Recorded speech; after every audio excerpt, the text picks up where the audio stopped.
નમસ્કાર વિદ્યાર્થી મિત્રો, હું દિવ્યેશ ઝિમ્મર ધોરણ 10ના વિજ્ઞાન અને ટેકનોલોજીના વિષયમાં આપ સર્વ વિદ્યાર્થીઓનું હાર્દિક સ્વાગત કરું છું. વિદ્યાર્થી મિત્રો, લાસ્ટ વિડીયોની અંદર મેં તમને જોયું કે કઈ રીતે પરમાણુ વચ્ચે આયનોની આપલે થઈને રાસાયણિક પ્રક્રિયા થાય છે અને મેં તમને 1 થી 20 તત્વના પરમાણુ રચના પણ લખાવી હતી અને એમની સંયોજકતા વિશે પણ મેં તમને ભણાવ્યું હતું, જેને કારણે તમને પરીક્ષાની અંદર સમીકરણો બનાવવા માટે કોઈ પણ પ્રકારની તકલીફ થાય નહીં.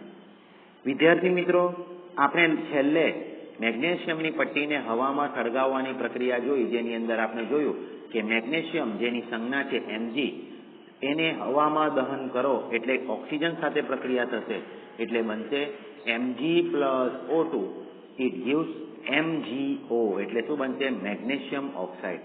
પરંતુ વિદ્યાર્થી મિત્રો, એ સમીકરણ આપણે લખ્યું, પરંતુ એ સમીકરણ સાચું ન હતું. એનું કારણ એ હતું કે એ સમીકરણને આપણે સંતુલિત કર્યું ન હતું. વિદ્યાર્થી મિત્રો, ધોરણ 9ની અંદર તમે દળ સંચયનો નિયમ જોઈ ગયા કે દળ સંચયના નિયમ અનુસાર કોઈ પણ રાસાયણિક પ્રક્રિયામાં દ્રવ્યનું સર્જન થતું નથી કે તેનો વિનાશ થતો નથી. મતલબ કે છોકરાઓ, મેં ઇક્વેશન લખેલું હતું Mg + O2, it gives MgO, બરાબર. આ સૂત્ર મેં તમને લખેલું હતું કે Mg અને ઓક્સિજનની પ્રક્રિયા થશે તો આપણને શું મળશે? MgO. હવે વિદ્યાર્થી મિત્રો, આની અંદર એવું કહેવામાં આવે છે કે નવા દળનું કોઈ સર્જન થતું નથી, બરાબર છે, કે તેનો વિનાશ થતો નથી. એટલે ધારો કે આપણે 3 ગ્રામ મેગ્નેશિયમ વાપર્યો હોય તો પ્રક્રિયાની અંદર પણ આપણને નિપજની અંદર પણ 3 ગ્રામ મેગ્નેશિયમ જ મળે. નવો કંઈક વધારાનો દળ બને નહીં, બરાબર, કે એના દળમાં કોઈ પણ પ્રકારનો ઘટાડો થાય નહીં. વિદ્યાર્થી મિત્રો, આ ઉપરાંત બીજી વસ્તુ પણ એ હતી કે તમે મેગ્નેશિયમ અને ઓક્સિજનની પ્રક્રિયા કરો તો એ બે તત્વો વચ્ચે જ રાસાયણિક પ્રક્રિયાઓ થાય. પછી આની અંદર કંઈક બીજો જ તત્વ હાઇડ્રોજન છે કે પછી નાઇટ્રોજન છે કે પછી સલ્ફર છે, આ બીજા તત્વ પ્રક્રિયા કરશે નહીં. જો તમે મેગ્નેશિયમ અને ઓક્સિજન પ્રક્રિયા કરી તો મેગ્નેશિયમ ઓક્સાઇડ જ બનશે, મેગ્નેશિયમ સલ્ફાઇડ બનશે નહીં, બરાબર છે. તો આ રીતે આપણે આગળ વધીએ અને જોઈએ કે રાસાયણિક સમીકરણને સંતુલિત કરવું શા માટે જરૂરી છે, બરાબર છે. કારણ કે જો રાસાયણિક સમીકરણને આપણે સંતુલિત ન કરીએ તો આપણને ખબર જ નહીં પડે કે પ્રક્રિયાને અંતે પ્રક્રિયકોનું દળ કેટલું હતું અને નિપજમાં જે આપણને મળ્યું, જે નિપજનું દળ કેટલું છે. એટલે રાસાયણિક સમીકરણને સંતુલિત કરવું જરૂરી બને છે. અને એ કઈ રીતે સંતુલિત કરીશું એ આપણે આજના વિડીયોની અંદર ભણીશું. તો શરૂઆત કરીએ. આ પરીક્ષાની અંદર રાસાયણિક સમીકરણો સંતુલિત કરવાના પૂછાય છે અને પરીક્ષાની અંદર ન પૂછાય તો કંઈ નહીં, પરંતુ તમારે લોકોએ દરેક સમીકરણને સંતુલિત કરીને જ લખવું પડે. જો તમે સંતુલિત કર્યા વગર લખો તો તમારા માર્ક કપાઈ જાય. માટે મહેરબાની કરીને આ વિડીયોની અંદર ધ્યાન આપજો, જેને કારણે તમને રાસાયણિક સમીકરણ કઈ રીતે સંતુલિત થાય એ ખબર પડે. તો આગળ જોઈએ. દળ સંરક્ષણના નિયમ અનુસાર કોઈ પણ રાસાયણિક પ્રક્રિયામાં દળનું સર્જન થતું નથી કે દળનો વિનાશ થતો નથી, બરાબર. આ તો આપણે આગળ જ ભણીને આવ્યા. સામાન્ય રીતે કોઈ પણ રાસાયણિક પ્રક્રિયામાં નિપજમાં હાજર રહેલા તત્વનું દળ એ પ્રક્રિયકોમાં હાજર રહેલા તત્વનું કુલ દળ જેટલું હોય છે. નિપજમાં હાજર રહેલા તત્વનું દળ એ પ્રક્રિયકમાં હાજર રહેલા તત્વોના દળ જેટલું હોય છે. એક સમીકરણ હું તમને સમજાવું એટલે તમને ખ્યાલ આવશે કે જેમ કે H2 + O2, it gives H2O. તો આની અંદર એવું હોય કે જે પ્રક્રિયકોનું દળ હોય ટોટલ, એટલું જ દળ નિપજમાં હાજર રહેલા તત્વનું હોય. પ્રક્રિયકોમાં હાજર, ધારો કે મેં 1 ગ્રામ હાઇડ્રોજન લઉં, બરાબર છે, અને 8 ગ્રામ ઓક્સિજન લઉં તો મને હંમેશા કેટલું મળશે? તો મને હંમેશા 18 ગ્રામ પાણી મળશે. કઈ રીતે? તો જો મેં કહું, અહીંયા 1 ગ્રામ હાઇડ્રોજન લીધું તો હાઇડ્રોજનના કેટલા પરમાણુ છે? જો અહીંયા 2 પરમાણુ છે એટલે 2 × 1 કેટલા થશે? 2 થશે. 2 થશે. પછી ઓક્સિજનના કેટલા છે 2 અને મેં કેટલા ગ્રામ લીધો 8 ગ્રામ, તો 8 દુ 16 એટલે 16 થશે, તો 16 અને 2 18 બરાબર, એટલે મેં 18 ગ્રામ તત્વ લીધું. કેટલા ગ્રામ? 18 ગ્રામ તત્વ લીધું. હવે આપણે નિપજનું ગણીએ. તો જો નિપજનું તમે ગણો તો આ પહેલા તો સમીકરણ સંતુલિત નથી, મારે એને સંતુલિત કરવા માટે અહીંયા આગળ 2 લખવા પડે.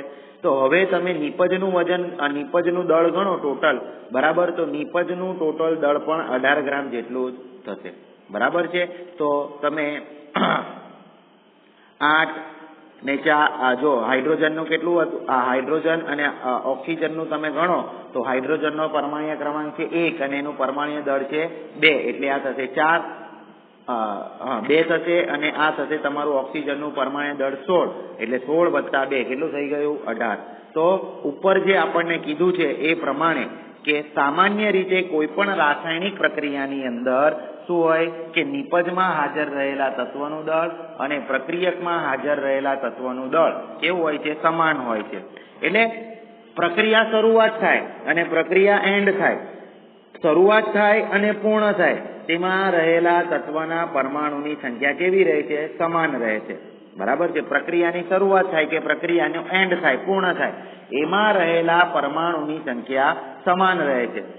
તો કોઈ પણ અસમતોલિત સમીકરણને સંતુલિત કરવું જરૂરી બને છે. હવે એને કઈ રીતે સંતુલિત કરાય?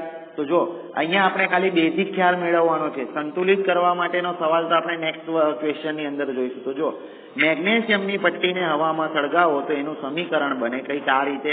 તમને આ જ વસ્તુ હું તમને બોર્ડ પર પણ પાછી સમજાવીશ, જેને કારણે તમને વધારે ખ્યાલ આવશે. જો મેગ્નેશિયમ, એક મિનિટ,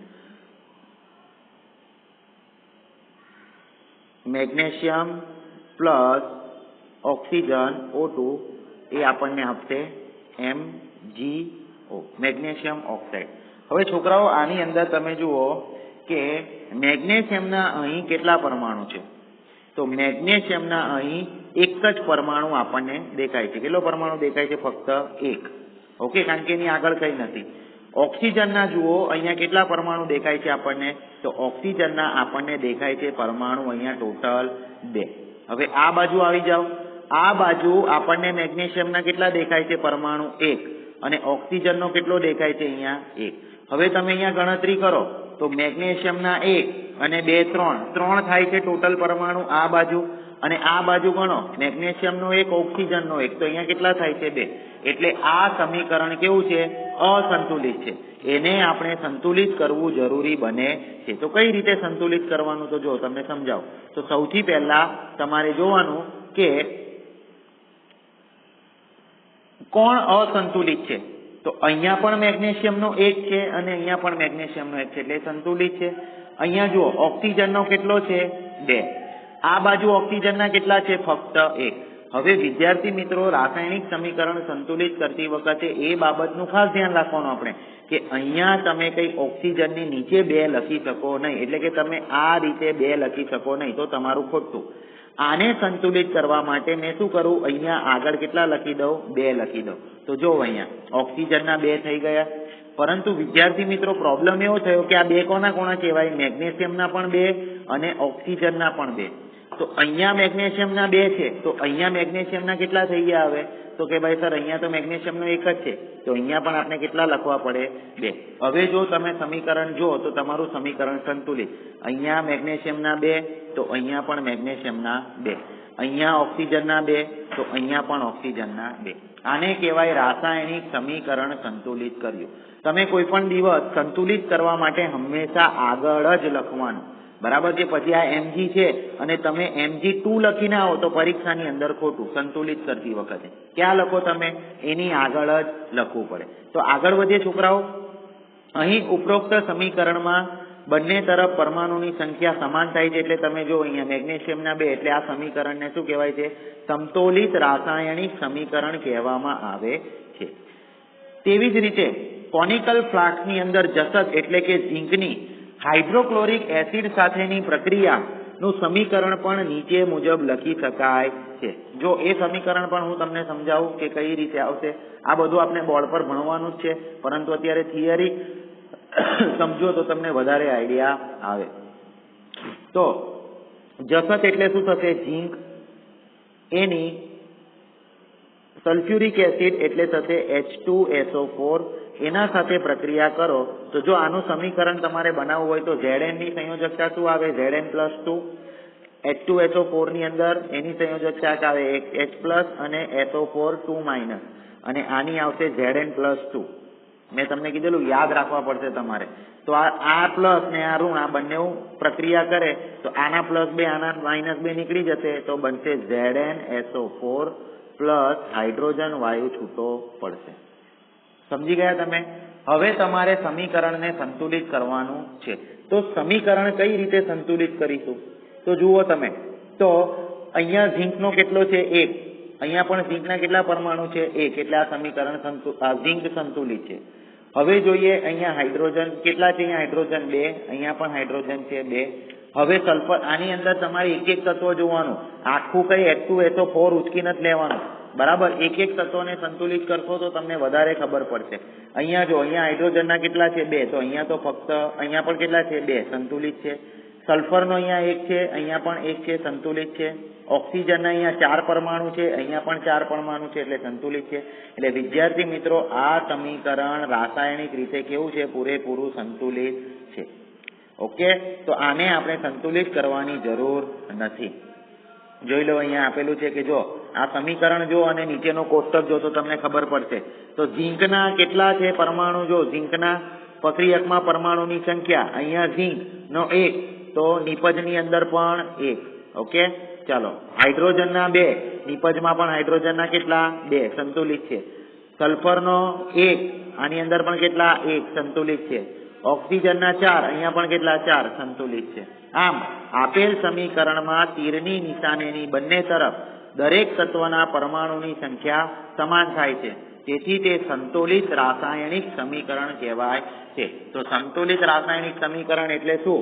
તો આપેલ સમીકરણની અંદર જો તીરની તરફ બંને તત્વના પરમાણુની સંખ્યા સમાન થાય તો તે સમીકરણને સંતુલિત રાસાયણિક સમીકરણ કહેવાય છે. બરાબર છે વિદ્યાર્થી મિત્રો? તો આજે આપણે જોયું કે સમીકરણને સંતુલિત કરવું શા માટે જરૂરી છે. નેક્સ્ટ વિડીયોની અંદર વિદ્યાર્થી મિત્રો આપણે વાત કરવાના છીએ કે રાસાયણિક સમીકરણને સંતુલિત કરવાના નિયમો કયા કયા છે.